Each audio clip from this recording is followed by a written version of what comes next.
So hello students, I hope you all are doing good. मेरा नाम है विनीत और आप सभी का स्वागत करता हूं हमारे इस प्यारे से यूट्यूब चैनल पर। तो बेटा, आज जो हमने लास्ट लेक्चर में जो पढ़ा था वो क्या था? फाइनल गुड और इंटरमीडिएट गुड्स। अब हम पढ़ेंगे कंज्यूमर गुड्स या फिर कंजम्पशन गुड्स क्या होते हैं। ठीक है, तो बिना किसी डीले के अगर आपने वो वाली वीडियो देख लिया है तो हम इस वीडियो को कंटिन्यू करते हैं, या फिर अगर आपको फाइनल गुड और इंटरमीडिएट गुड्स के बारे में अच्छे से पता है कि क्या होते हैं फाइनल गुड और इंटरमीडिएट गुड्स, तो हम इस वीडियो को मूव ऑन करते हैं आगे की तरफ। ठीक है, तो कंज्यूमर गुड्स क्या होते हैं? तो what are consumer goods? Consumer goods are those goods जिसको हम कंज्यूम कर सकते हैं डायरेक्ट, जिसको ह्यूमन डायरेक्ट कंज्यूम करके अपने वांट्स को सेटिस्फाई कर सकता है। ठीक है, कंज्यूमर गुड्स या फिर consumption goods.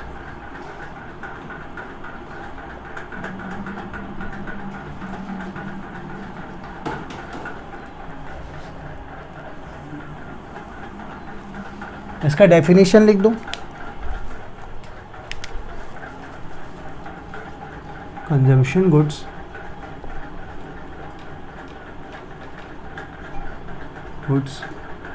Are those goods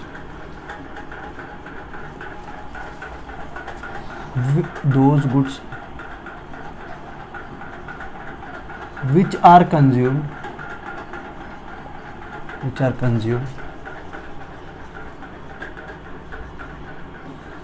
directly for satisfaction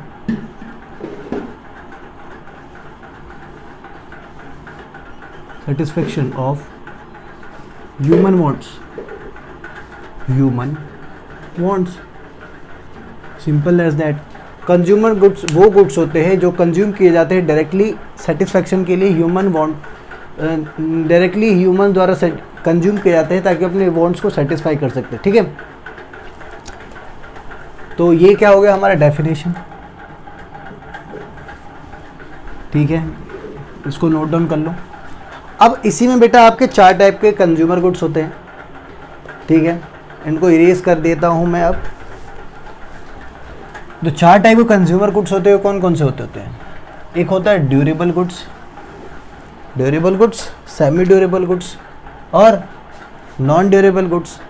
और फिर क्या आता है? नॉन मटेरियल या फिर सर्विसेज। समझ गए? सर्विसेज जैसे कि आप मेरी सर्विसेज का यूज़ कर रहे हो। मैं एक टीचर हूँ, मैं आपको कोई सामान थोड़ी बेच रहा हूँ, आप डायरेक्ट मेरे से कनेक्टेड हो, आप मेरे सर्विस का यूज़ कर रहे हो। ठीक है, सबसे पहले क्या आता है? Durable goods.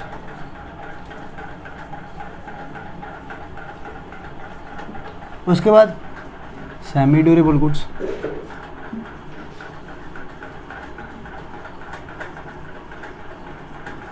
उसके बाद नॉन ड्यूरेबल गुड्स या फिर उसको सिंगल एक्ट ऑफ यूज़ भी कहते हैं, मतलब उनको सिर्फ एक बार यूज़ कर सकते हैं, नॉन ड्यूरेबल गुड्स।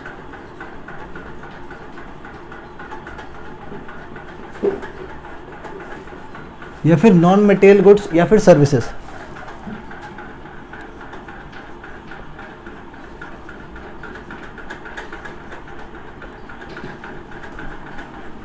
गुड्स और सर्विसेज।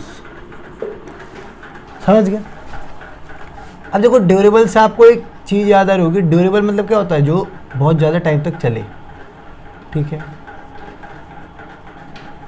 हाँ, आपने सही समझा। ड्यूरेबल गुड्स वो गुड्स होते हैं जिनका लाइफ स्पैन होता है, जो हमारे जीने की शक्ति होती है उनकी, जो कोई वस्तु है, कोई भी गुड है, उसका लाइफ स्पैन क्या होता है? लंबा होता है और उसकी वैल्यू भी क्या होती है? हाई होती है। ठीक है, लिख देता हूं।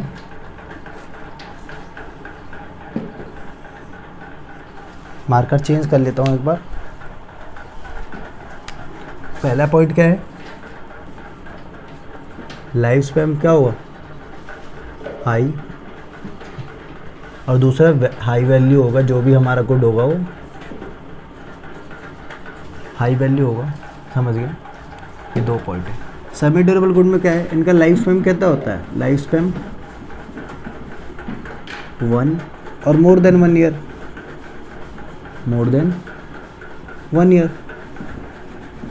ठीक है। नॉन ड्यूरेबल गुड्स क्या होते हैं? Single act of use.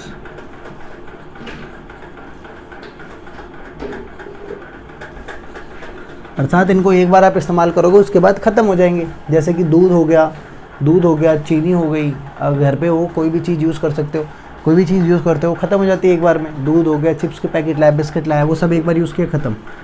और ये सर्विसेज होती है। सर्विसेज कैसे? जैसे कि कोई भी सर्विस है जो मैं प्रोवाइड कर रहा हूँ, इसमें हम कोई मटेरियल का एक्सचेंज तो नहीं कर रहे हैं ना आप मेरे से कोई मटेरियल खरीद रहे हो ना मैं बेच रहा हूँ, ठीक है। आप मेरे सर्विस का यूज़ कर रहे हैं, सर्विस को कंज्यूम कर रहे हैं। जैसे मैं टीच कर रहा हूँ तो आप मेरी टीचिंग को कंज्यूम कर रहे हैं, आप ज्ञान ले रहे हैं मेरे से, समझ गए। उनकी एग्जाम्पल क्या क्या है देखो, इसमें हो गया टीवी, और हाँ ड्यूरेबल गुड्स तब तक चलते जब तक ये ख़त्म ना हो जाए, समझ गए। TV, scooter, car etcetera. Semi durable goods में कपड़े हो गए, कपड़े, ठीक है, और फर्नीचर हो गया,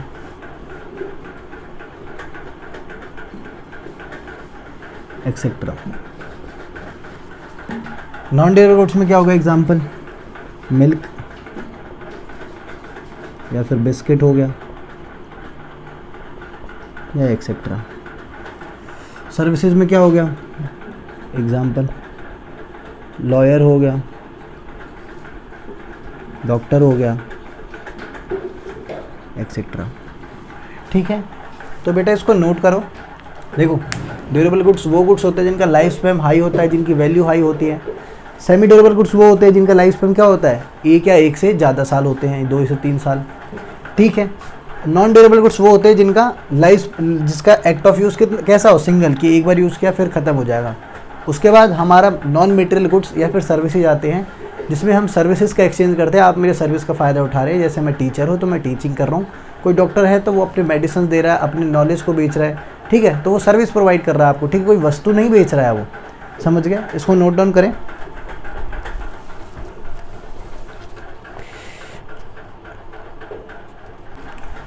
सो स्टूडेंट्स अब पढ़ने वाले हैं कैपिटल गुड्स। तो कैपिटल गुड्स क्या होते हैं? कैपिटल गुड्स जो होता है ना, फिक्स्ड एसेट होता है एक प्रोड्यूसर का, समझ गए।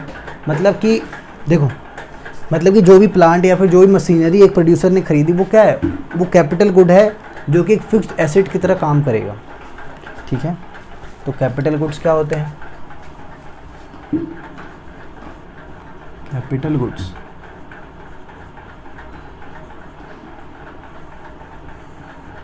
वो फिक्स्ड एसेट क्या होता है? फिक्स्ड एसेट होता है जो कि बहुत लंबे टाइम तक चले। किसी भी प्रोड्यूसर जब भी कोई प्रोड्यूसर कुछ प्रोड्यूस करता है, ठीक है, तो एक फिक्स्ड एसेट खरीदता है जिसकी वैल्यू हाई होती है और जो उसके प्रोसेस ऑफ प्रोडक्शन में काफ़ी साल तक चलता है, समझ गए। तो कैपिटल गुड्स क्या है? Capital goods are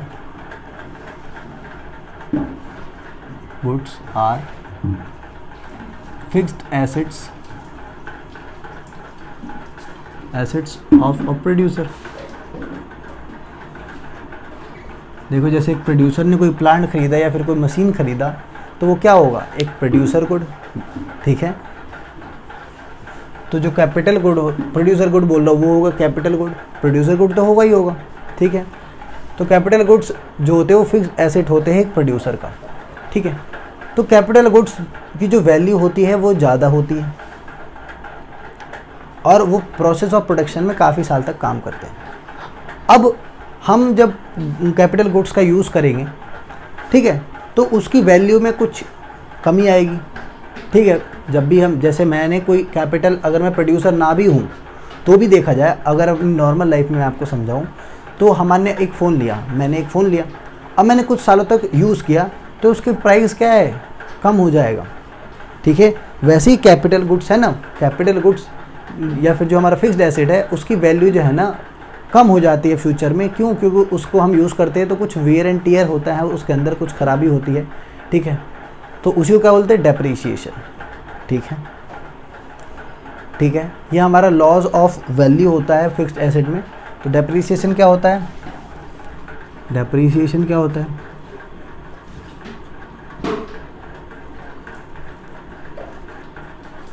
it is ये मार्कर चल नहीं रहा बेटा, दूसरा ले लो। दूसरा ले लूँ।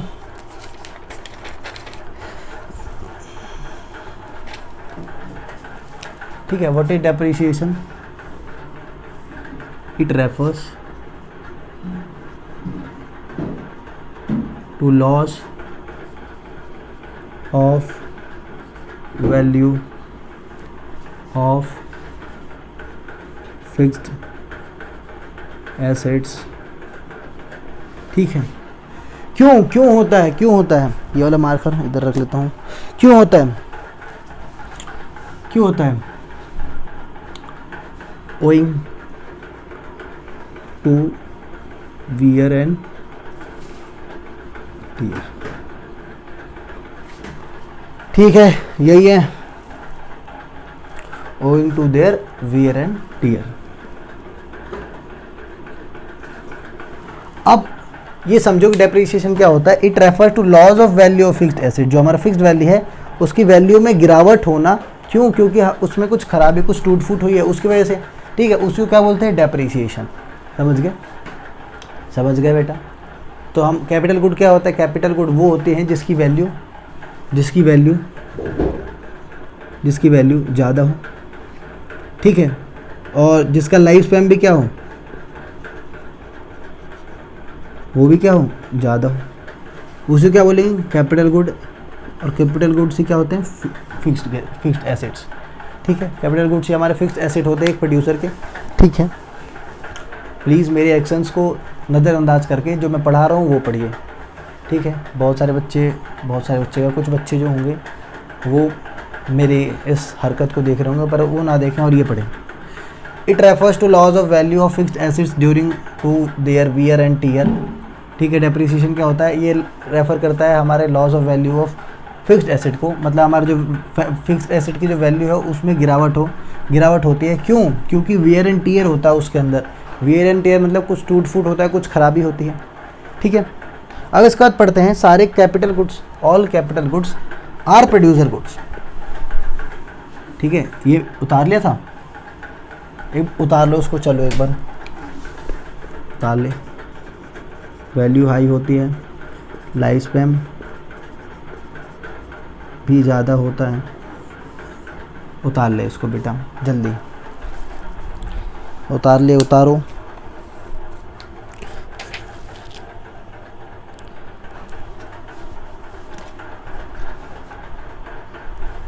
ठीक है, इसको स्क्रीनशॉट लेके उतार लेना, कोई दिक्कत नहीं है।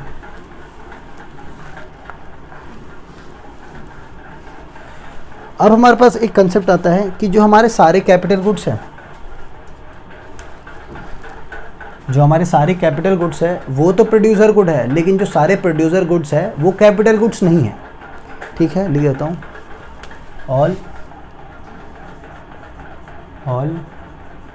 कैपिटल गुड्स आर प्रोड्यूसर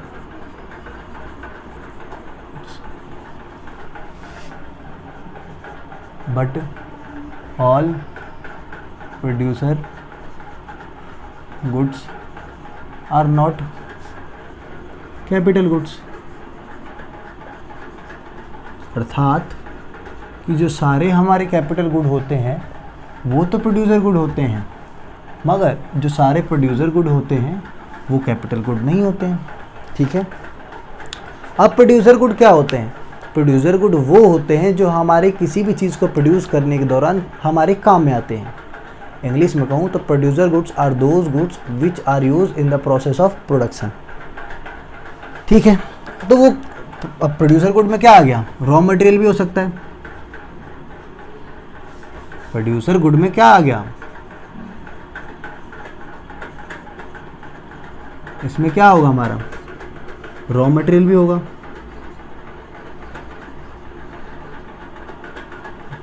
और हमारा कैपिटल गुड भी होगा, या फिर फिक्स्ड एसेट भी होगा। फिक्स्ड एसेट होगा बेटा। ठीक है, तो बेटा देखो जो रॉ मटेरियल है वो क्या है? वो तो हमारा कैपिटल गुड नहीं है ना। क्यों?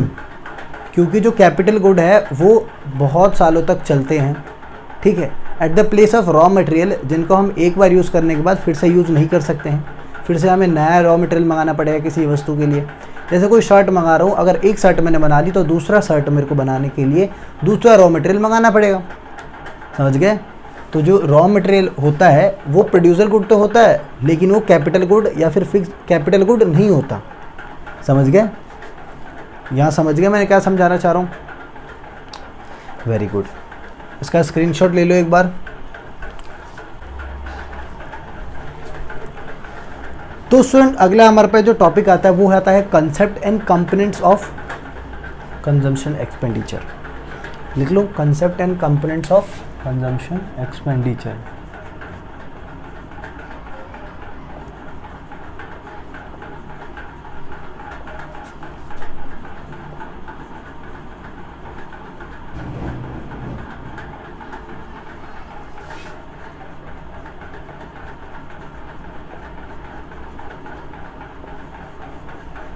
अब कंजम्पशन एक्सपेंडिचर क्या होता है? कंजम्पशन एक्सपेंडिचर जो होता है वो रेफर करता है aggregate consumption in the economy. Consumption expenditure क्या होता है कि टोटल कितना कंजम्पशन हुआ है एक इकोनॉमी के अंदर। ठीक है, what is consumption expenditure? Refers to aggregate consumption in the economy,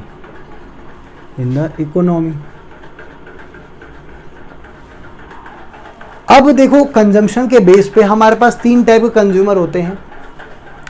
एक होता है हाउस होल्ड, एक होता है गवर्नमेंट और एक होता है नॉन प्रॉफिट प्राइवेट ऑर्गेनाइजेशन। ठीक है, अगर कोई हाउस होल्ड का बंदा कोई कंज्यूमर गुड खरीदता है, ठीक है, अगर कोई हाउस होल्ड का बंदा, कोई हाउस होल्ड का इंसान, कोई व्यक्ति, इंडिविजुअल अगर कोई प्रोडक्ट खरीदता है तो क्या करेगा? अपने वांट्स को सेटिस्फाई करने के लिए खरीदा उसने, है ना? है कि नहीं? अगर कोई व्यक्ति अपने वांट्स को सेटिस्फाई करने के लिए खरीदता है तो क्या होगा? वो हाउस होल्ड में आएगा, वो कंज्यूमर किस में आएगा? हाउस होल्ड में। दूसरा आता है गवर्नमेंट। गवर्नमेंट ने अगर कोई कंज्यूमर गुड खरीदा, ठीक है, तो क्या करेगी? डिस्ट्रीब्यूट करेगी। अगर कोई डिफेंस के लिए कोई गुड्स खरीदा, जैसे कोई वेपन खरीदा, ठीक है, तो वो क्या करेगी? डिफेंस में क्या करेगी? डिस्ट्रीब्यूट कर देगी। अगर मिड डे मील जैसे हमारे स्कूल में आता है वो भी गवर्नमेंट द्वारा प्रोवाइड किया जाता है ना? उसका आता है नॉन प्रॉफिट प्राइवेट ऑर्गेनाइजेशन। इसके अंदर क्या क्या आते हैं? अपने पास आते हैं टेम्पल्स, मॉस्क्यू, ठीक है, और गुरुद्वारास और भी बाकी सारे जितने भी हमारे पास नॉन प्रॉफिट प्राइवेट ऑर्गेनाइजेशंस है, ये सब। तो अब ये लोग क्या करते हैं? ये लोग जो भी चीज़ें होती हैं वो चैरिटी कर देते हैं, दान कर देते हैं। ठीक है, तो यही तीन टाइप के कंज्यूमर होते हैं हमारे इकॉनमी में। कौन कौन से? हाउस होल्ड, गवर्नमेंट और नॉन प्रॉफिट प्राइवेट ऑर्गेनाइजेशन। तो हमारा एग्रीगेट एक्सपेंडिचर क्या निकलेगा? हमारा एग्रीगेट एक्सपेंडिचर क्या निकलेगा कंजम्पशन का? वो होगा इन सम का सम टोटल। ठीक है, इसको इरेज कर रहा हूँ, स्क्रीनशॉट ले लिया हो तो एग्रीगेट कंजम्पशन एक्सपेंडिचर क्या होगा? Aggregate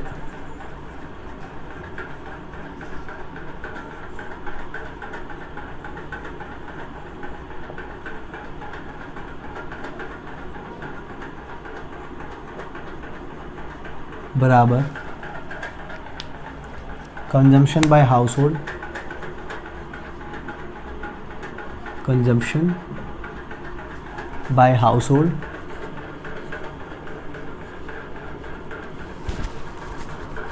plus consumption by government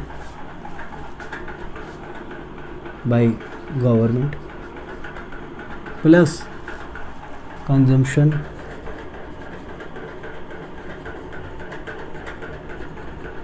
by non profit private organisation.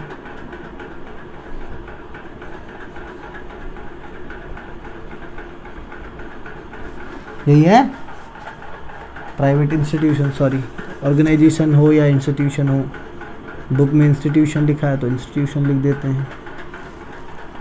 ठीक है, तो एग्रीगेट कंजम्पशन एक्सपेंडिचर बराबर क्या होगा, इन तीनों का सम टोटल कर लोगे तो हमारा एस्टिमेट निकल जाएगा कि भाई कितना कंजम्पशन हुआ टोटल का।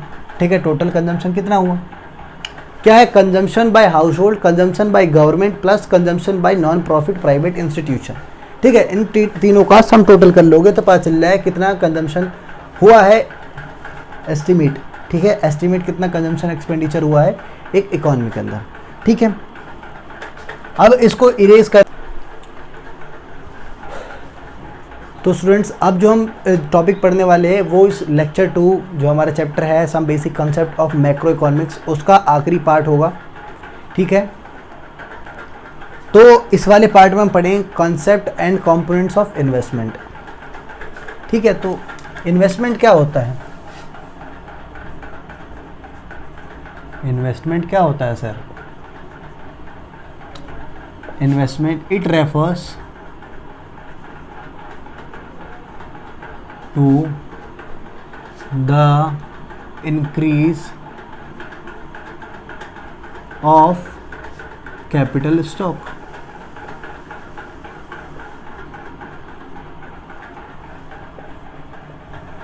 देखो जितना भी हमारा कैपिटल स्टॉक होता है उसमें बढ़ोतरी जो होता है उसी को क्या बोलते हैं, इन्वेस्टमेंट। ये रेफर करता है इंक्रीज इन कैपिटल स्टॉक। ठीक है, इसका फॉर्मूला क्या है, I is equal to delta K, delta stand for change in. ठीक है, तो I क्या है, I क्या है, I इज इन्वेस्टमेंट, K क्या है, स्टॉक,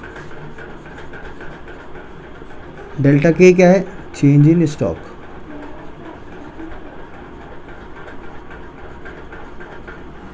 ठीक है, ये देखो बेटा मैं इजी लैंग्वेज समझा रहा हूँ, प्लीज़ इसको स्क्रीनशॉट लो।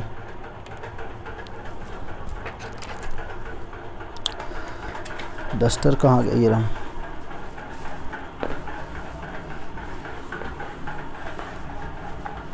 ठीक है, तो बेटा चेंज इन स्टॉक को हम कैपिटल फॉर्मेशन भी कहते हैं। ठीक है, ठीक है, तो चेंज इन स्टॉक को, चेंज इन स्टॉक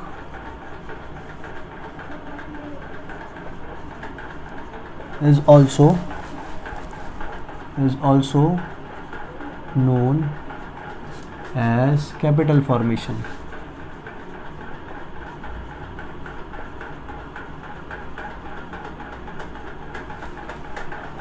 अब बेटा ये कैपिटल फॉर्मेशन समझ गए कि चेंज इन स्टॉक को कैपिटल फॉर्मेशन भी कहते हैं। अब पूरे एक साल के अंदर जितना भी चेंज इन स्टॉक हुआ है, ठीक है, उसी को काउंट करेंगे हम। ठीक है, एक इकोनॉमी में एक साल के अंदर हमने कितना, हमारा कितना जो स्टॉक है वो इंक्रीज हुआ है, उसको क्या बोलेंगे, कैपिटल स्टॉक। कैपिटल स्टॉक बोल रहा हूँ, कैपिटल फॉर्मेशन, समझ गए। अब आगे कंपोनेंट्स ऑफ इन्वेस्टमेंट।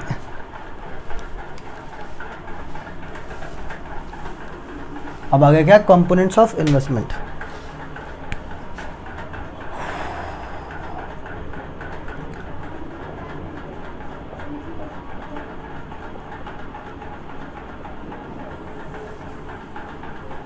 तो दो टाइप का इन्वेस्टमेंट होता है, फिक्स्ड इन्वेस्टमेंट और इन्वेंटरी इन्वेस्टमेंट।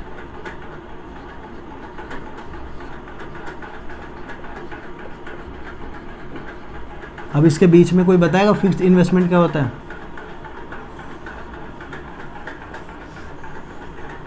देखो फिक्स्ड इन्वेस्टमेंट वो होता है कि एक साल के अंदर हमारे जो कैपिटल स्टॉक है, जो हमारा फिक्स्ड एसेट है, उसके अंदर कितना इंक्रीमेंट हुआ, उसी को क्या बोलेंगे, फिक्स्ड इन्वेस्टमेंट। तो फिक्स्ड इन्वेस्टमेंट रेफर्स टू, लिखिए fixed investment refer to the increase of fixed asset, ठीक है, ड्यूरिंग एन अकाउंटिंग ईयर। ठीक है,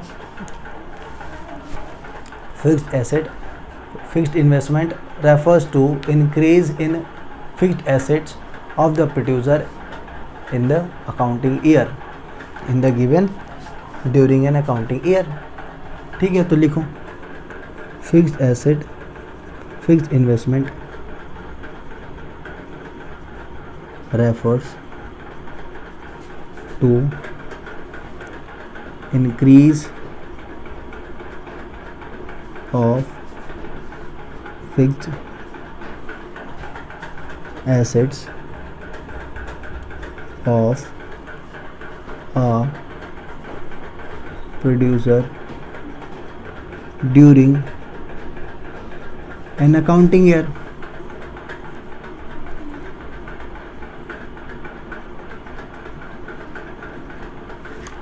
ठीक है, फिक्स्ड इन्वेस्टमेंट रेफर करता है fixed increase of fixed assets of a producer. एक फिक्स्ड इन्वेस्टमेंट रेफर करता है कि हमारा फिक्स्ड जो एसेट है उसके अंदर कितना, एक प्रोड्यूसर का फिक्स्ड एसेट है उसके अंदर कितना इंक्रीमेंट हुआ, एक अकाउंट, एक जो वर्किंग डेज है, एक साल है जिसके अंदर वो प्रोड्यूस कर रहा है, उस साल के अंदर कितना उसके कैपिटल स्टॉक में इंक्रीमेंट हुआ।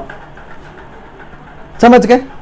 जैसे कि एग्जांपल देता हूँ कि भाई मैंने एक 2022 में हमने 12 मशीनें लगाई थी, ठीक है, लेकिन 2022 के एंड तक हमारे पास कितनी 15 मशीनें हो गई। तो फिक्स्ड इन्वेस्टमेंट कितने का हुआ? 3 का। हमने तीन हमारा क्या है, 3 इंक्रीज हुआ हमारा फिक्स्ड एसेट। ठीक है, 3 नंबर से इंक्रीज हुआ हमारा फिक्स्ड एसेट, उसको क्या बोलेंगे? Fixed investment. अब नाउ, अब जैसे इसको कैपिटल फॉर्मेशन बोलते थे कि इन्वेस्टमेंट को, अब ये फिक्स्ड इन्वेस्टमेंट है तो क्या, fixed capital formation, simple as that.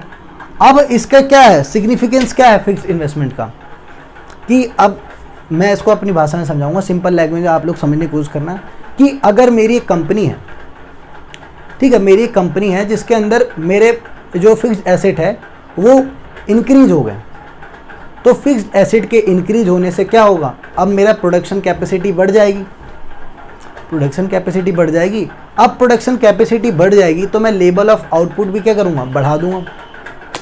ठीक है, अब लेवल ऑफ आउटपुट बढ़ जाएगा तो क्या होगा, हमारा देश का जीडीपी बढ़ेगा, जीडीपी बढ़ेगा, और जब मैं ज़्यादा चीज़ें प्रोड्यूस कर रहा हूँ तो हमारे पास फिनिश गुड है वो बच भी जाएगा। ठीक है, जिसकी वजह से हम पोटेंशियल डिमांड या फिर फ्यूचर डिमांड को मैनेज कर पाएंगे।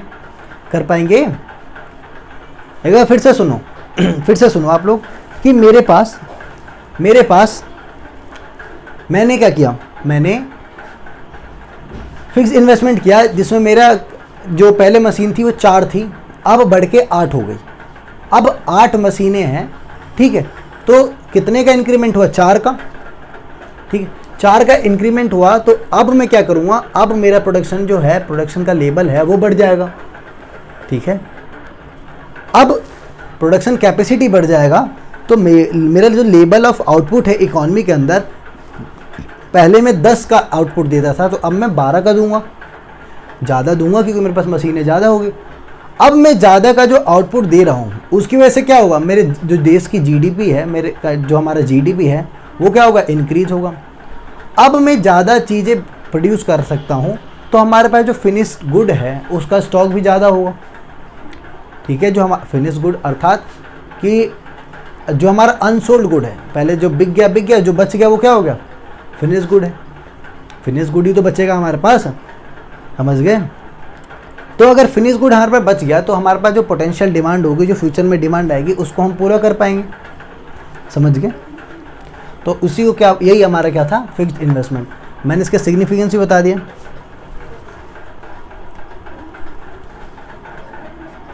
ठीक है, अब इन्वेंट्री इन्वेस्टमेंट देख लेते हैं। इसको मिटा दूँ, स्क्रीनशॉट ले लिया, ले लो, मिटा रहा हूँ।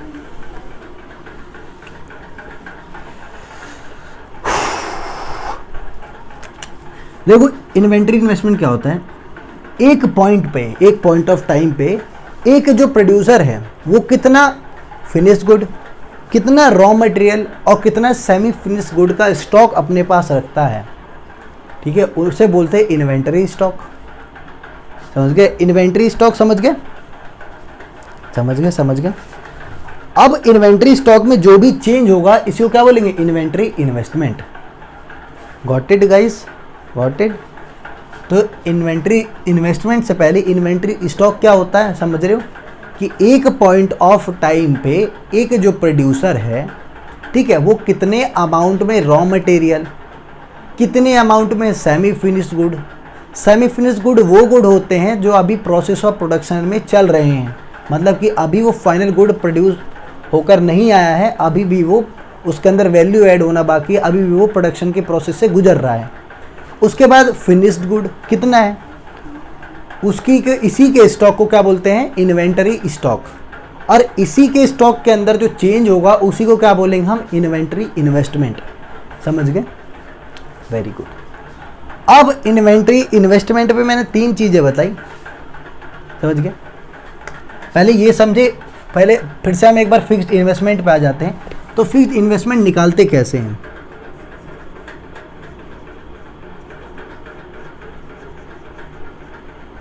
ठीक है। देखो, stock at the end of accounting year,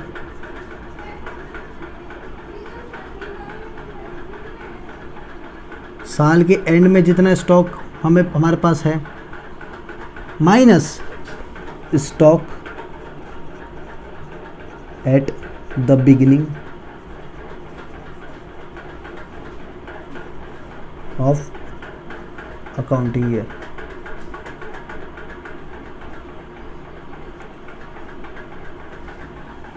ठीक है,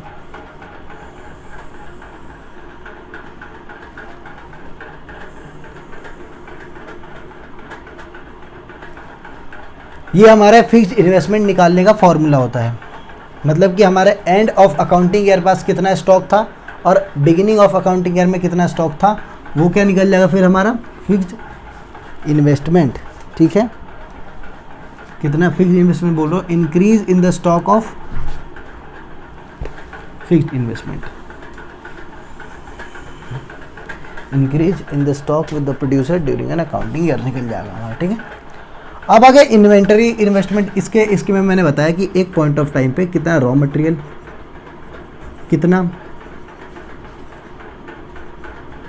रॉ मटेरियल, कितना हमारे पास सेमी फिनिश गुड,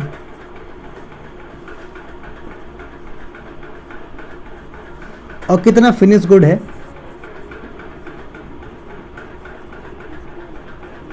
इसके स्टॉक को क्या बोलते हैं हम, इन्वेंटरी स्टॉक। और जब इसी स्टॉक के अंदर जो चेंज होगा उसको क्या बोलेंगे, इन्वेंटरी इन्वेस्टमेंट। ठीक है, क्योंकि इन्वेस्टमेंट बराबर क्या था, चेंज इन स्टॉक।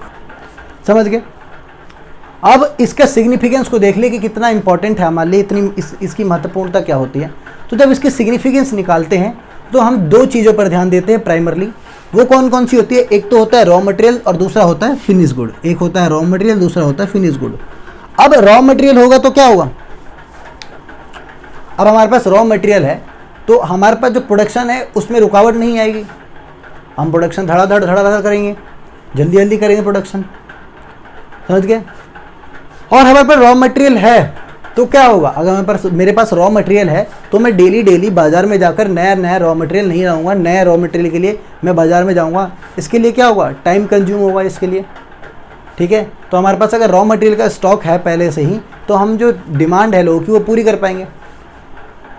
प्लस अब हमारे पास जो फिनिश गुड बच गया है, उस फिनिश गुड के क्या काम है, तो जब तक जो हमारा रॉ मटेरियल है वो प्रोसेस ऑफ प्रोडक्शन से गुजर रहा है तब तक जो हम पोटेंशियल डिमांड है, जो फ्यूचर डिमांड है, वो इस फिनिश गुड से पूरा कर सकते हैं। समझ गए इन्वेंटरी स्टॉक, इन्वेंटरी इन्वेस्टमेंट और फिक्स्ड इन्वेस्टमेंट में डिफरेंस।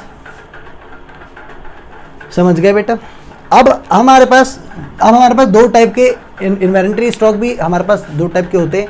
एक तो होता है डिजायर्ड इन्वेंटरी स्टॉक, कि जैसे मैं एक प्रोड्यूसर हूँ तो मैंने प्लान कर रखा था कि यार इतना हमारे पास जो स्टॉक है ना वो बचना चाहिए ताकि हम पोटेंशियल जो डिमांड है उसकी पूरी कर सकें।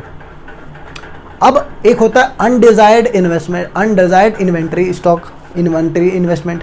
ठीक है, सॉरी, इनडिजायर्ड इन्वेंटरी स्टॉक। ठीक है, अनडिजायर्ड इन्वेंटरी स्टॉक क्या होता है कि यार हमने तो ये प्लान ही नहीं किया था, उससे ज़्यादा हमारे पास बच चुका है। क्यों, क्योंकि जो मार्केट में डिमांड है वो कम हो चुकी है। ठीक है, जब मार्केट में डिमांड ऊपर या नीचे होती है उसकी वजह से जो हमारा इन्वेंटरी स्टॉक होता है ना उसमें भी इन्फ्लेशन और डिफ्लेशन होता है।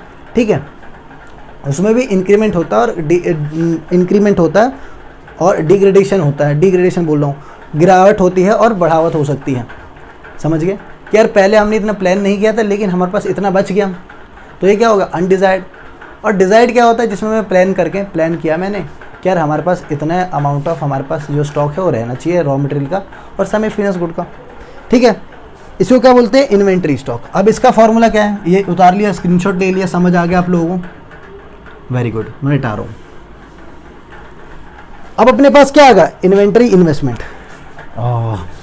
बेटा मेरा ना गला सूख रहा है, पता है सही में, कोई बात नहीं, चलता है।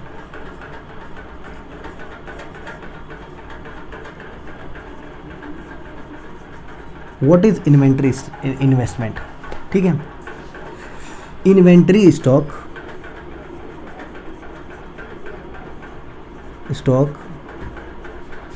at the end of accounting year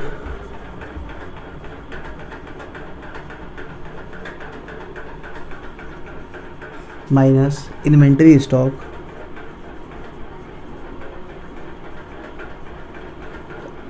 at the beginning of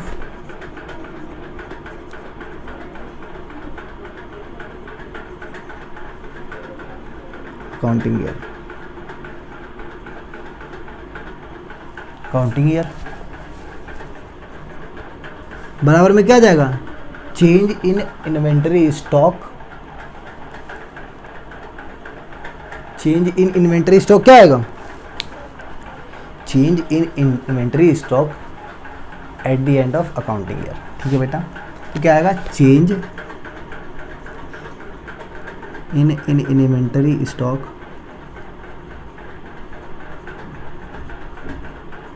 at the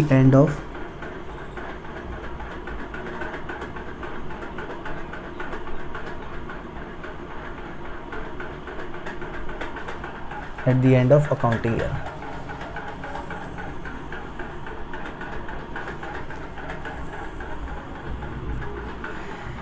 ठीक है, तो ये हमारा क्या होगा, इन्वेंट्री इन्वेस्टमेंट। इन्वेंट्री इन्वेस्टमेंट भी, इन्वेंट्री स्टॉक भी दो टाइप के होते हैं, डिजायर्ड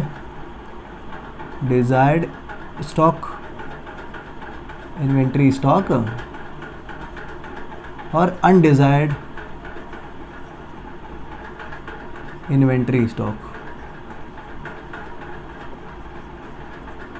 ठीक है, डिजायर्ड इन्वेंट्री स्टॉक और अनडिजायर्ड इन्वेंट्री स्टॉक। ठीक है, तो बेटा आज का जो लेक्चर 2 है उसमें हमने ये सारी चीज़ें पढ़ी। कंज्यूमर गुड्स क्या होते हैं, कैपिटल गुड्स, फिर मैंने आपको बताया कि सारे जो गुड्स होते हैं कैपिटल गुड्स वो प्रोड्यूसर गुड्स होते हैं, लेकिन जो सारे प्रोड्यूसर गुड्स होते हैं वो कैपिटल गुड्स नहीं होते। फिर हमने पढ़ा कुछ कंसेप्ट, जैसे कि हमने ये वाले में पढ़ा concept of investment and components of investment. ठीक है, तो ये लेक्चर जो हमारा लेक्चर 2 था उसमें बेटा यहीं तक है। आपको जो समझना है मुझे बता देना, मैं आपको एक बार फिर से समझा सकता हूँ, या फिर आप वीडियो को पीछे करके देख लो एक बार 2-3 बार, तो आपको समझ आ जाएगा। ठीक है, और जो हमारा लेक्चर 2 है उसमें मैं बताऊंगा net investment, gross investment and depreciation क्या होता है। ठीक है, तब तक के लिए आप लोग वीडियो को लाइक करके चैनल को सब्सक्राइब कर लेना। सही